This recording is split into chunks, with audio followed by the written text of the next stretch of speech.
नैसर्गिक है, और इसलिए वर्ग होगा तो टकराव जरूर होगा, और इसलिए समाज में वर्ग के रहते संघर्ष अवश्य होगा। तो वर्गहीन समाज, सर्वहारा समाज, इस तरह के शब्द बोलते हैं।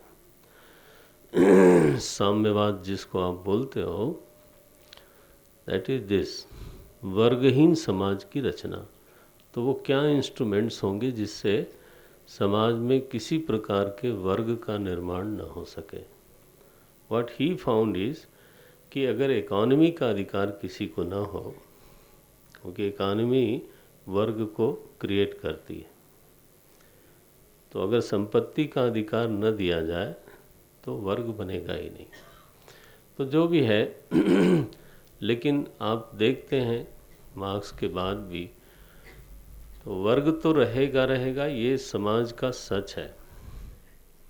बुद्धि सबकी अलग है, शरीर सबका अलग है, कम हो गया,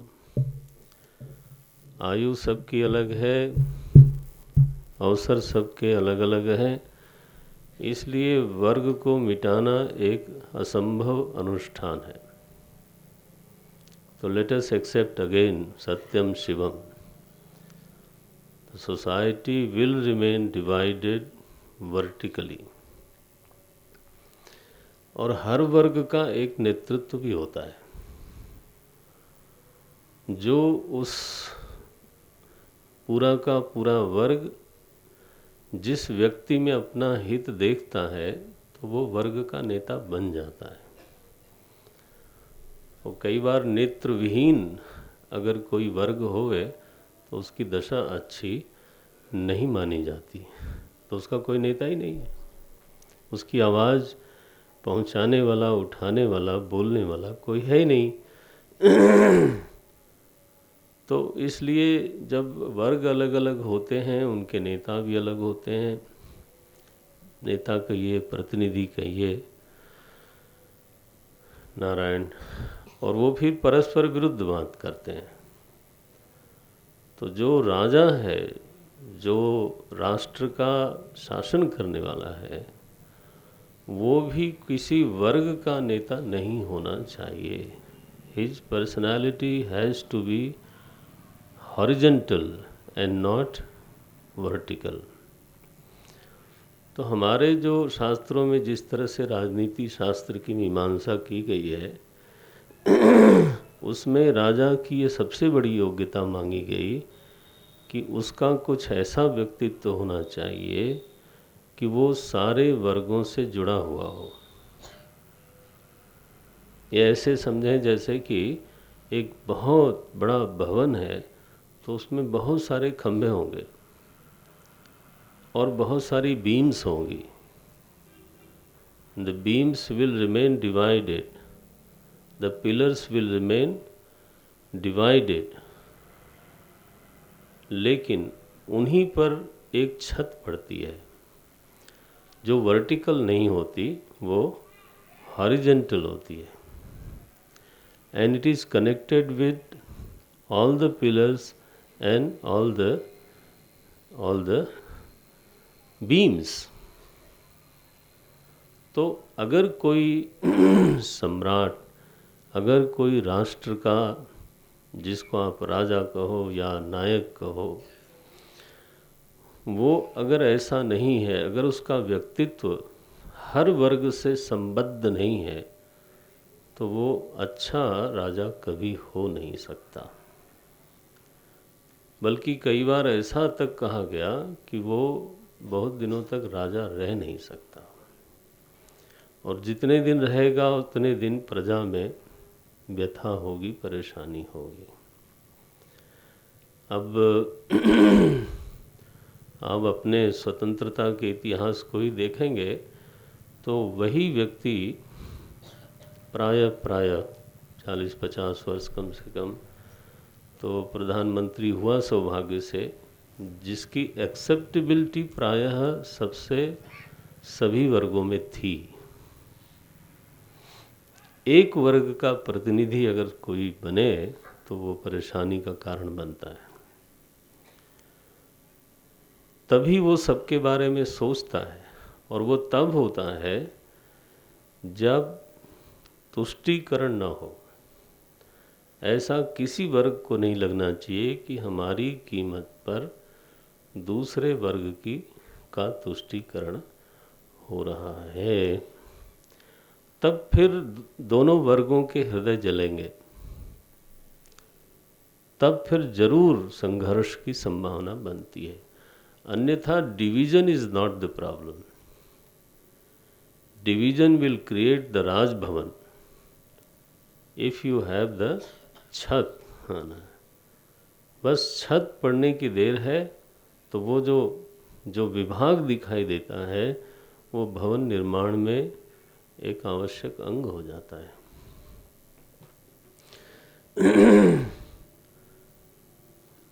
मैं किसी पार्टी व्यक्ति का नाम तो नहीं लेना चाहता था, आप खुद इस पर सोचिएगा। मैं सिद्धांत व्यासपीठ से बोलना ठीक नहीं, लेकिन ये पक्का सिद्धांत है।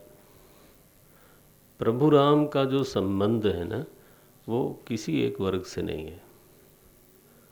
आज के दिन उनको केवट भी अपना समझता है, गांव वाला भी अपना समझता है, गिरिवासी भी अपना समझता है, वनवासी भी अपना समझता है, और अयोध्या के नगरवासी भी अपना समझते हैं।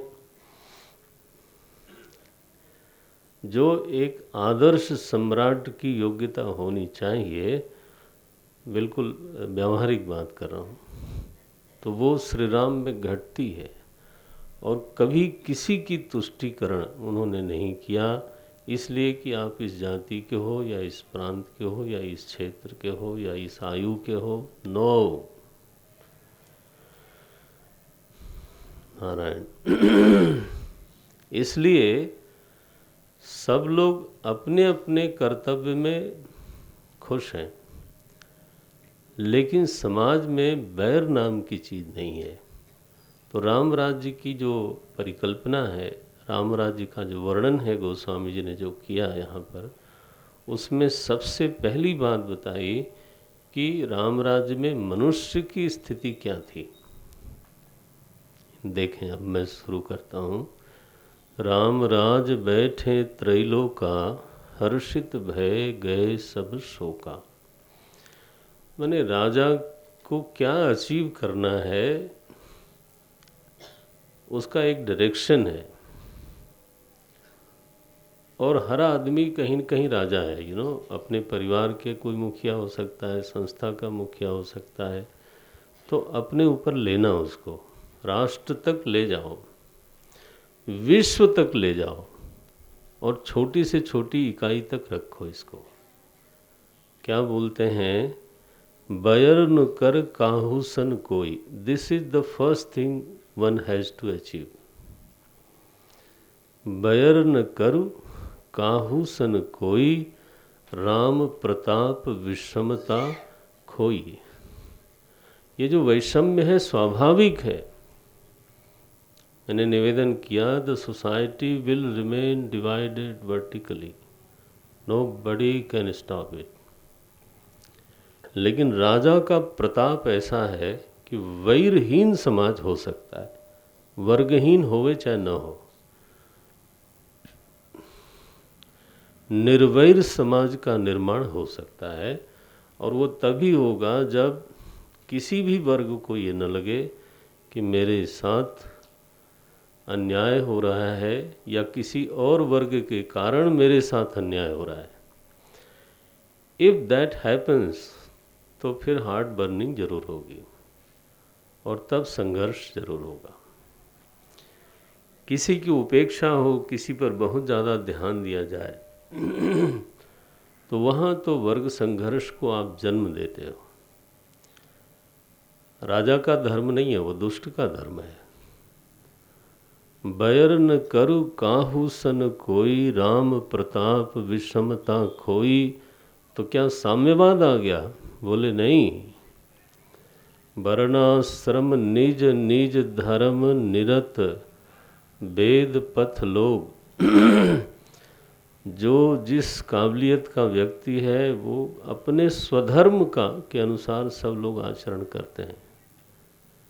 लेकिन सभी लोग सुखी हैं। चलहि सदा पावहि सुखहि, नहीं भय शोक न रोग। दैहिक दैविक भौतिक तापा, राज काम राम राज नहु नहीं काहू ही व्यापा। हमको फल अच्छा लगता है, पेड़ अच्छा नहीं लगता। ये जो फल है ना, दैहिक दैविक भौतिक तापा, तो ये फल जो है हमको चाहिए, लेकिन ये फल आता कहाँ से? निर्वैर समाज हो, इतना कह के गोस्वामी जी चुप नहीं होते। सब नर करहि परस्पर प्रीति, ये पंक्ति ये दी उन्होंने। भाई सोसाइटी इतनी वेल निटेड है कि किसी के बिना किसी का काम तो चलता नहीं।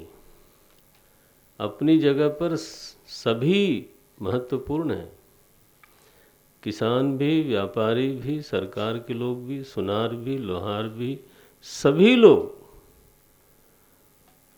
जिसका जो काम है उसके बिना वो समाज चलने वाला नहीं है।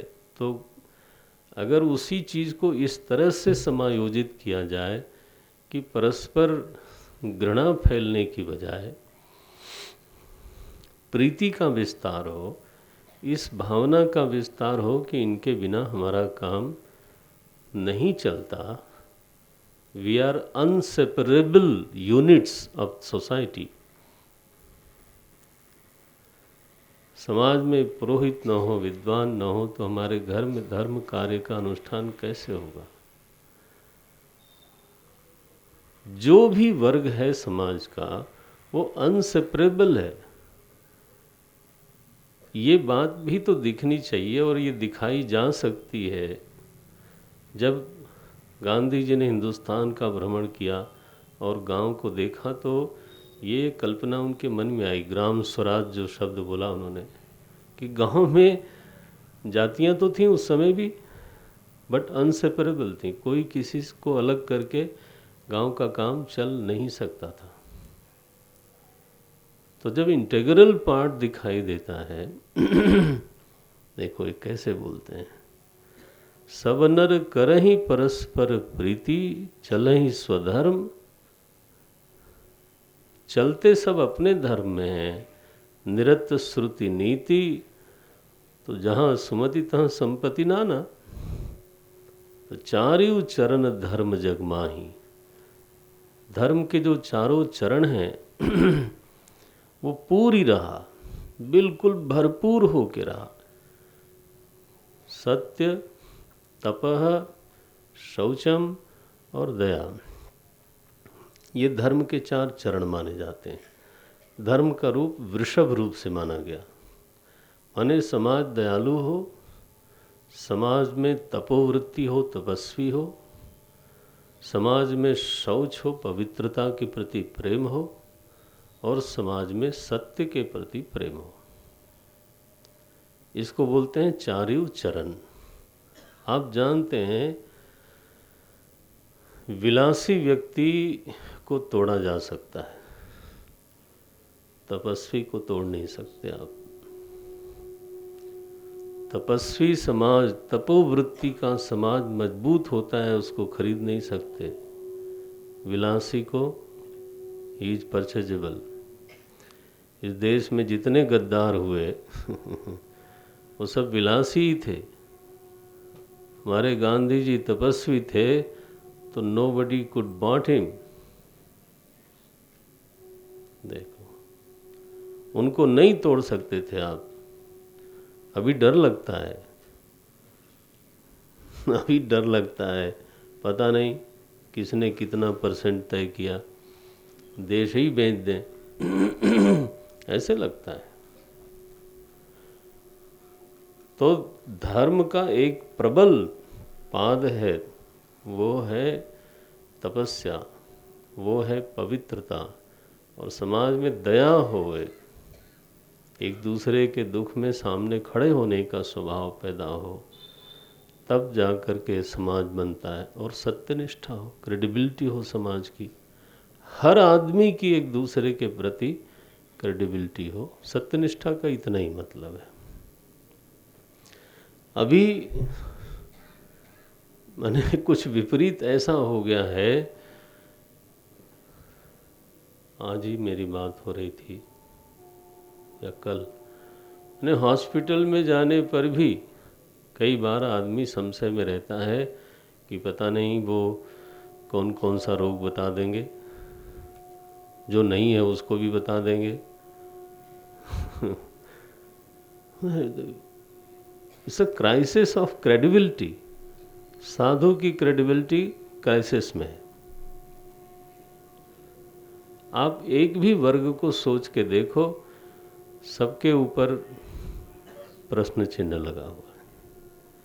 जुडिशरी हो, साधु हो, माने मेडिकल, जो होली प्रोफेशन जिसको आप बोलते थे, इंक्लूडिंग टीचर्स।